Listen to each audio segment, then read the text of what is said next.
You know, pit vipers are venomous snakes. And in addition to injecting venom when they bite, they spit venom on their would-be predators. So when we have a religious spirit and we're speaking to people, we're actually literally injecting venom into them, snake venom, and we're spitting venom at them, and they become toxicized. They can become sick. They can become wounded. Don't be responsible for that. So you have to ask yourself some of these questions. What are the signs that we might have a religious spirit? Because I'm like very charismatic. I'm like, wow, I never thought that I would have, a religious spirit. When I first read this, I remember thinking to myself, gosh, do I have that? I hope not. I mean, I'm the crazy charismatic girl. Do I have a religious spirit in me? And as I prayed and asked God to forgive me of any religious spirit, I actually had a vision. And it led to a healing, which we'll activate to in our healing session. I actually saw myself carrying this briefcase full of all of my amazing teachings, right? And I was carrying it. I was so proud. Look at all my stuff. My stuff's so cutting edge. It's so fresh. It's so new.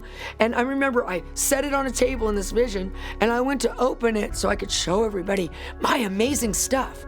And I opened it up, and instead of seeing all this papers and doctrinal teachings and everything else, a snake leapt out of the briefcase and into my face and bit me.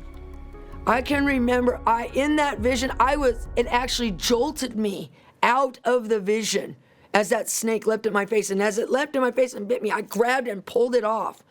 And I remember then just fiercely praying at that moment, oh my God, I'm so sorry. I didn't mean to think that my stuff is so awesome. That's like having a religious spirit too. Please forgive me. I repent of pride. Wash me clean. I was praying so hard. This was in the middle of the night. And then as I did that, all of a sudden, my left ear, which has always been a little hard of hearing my entire life, popped open. And I was like, what is that, Lord? And he says, that's Psalm 54, which says that we have the deaf adder that stoppeth the ear. The deaf adder that stoppeth the ear. You see, I had my own religious spirit in my way, thinking, oh, I'm way cooler than those uptight Pharisee-type people with my fresh revelations. I had my own religious thing going on that was allowing a serpent to come in and cause my ear, the deaf adder, to stoppeth the ear. And as soon as I got delivered and healed of that, boom, my ear popped open and I could hear as clearly in this ear as I could in this ear. Remember the Pharisees? They couldn't hear a word Jesus was saying. He was their Messiah.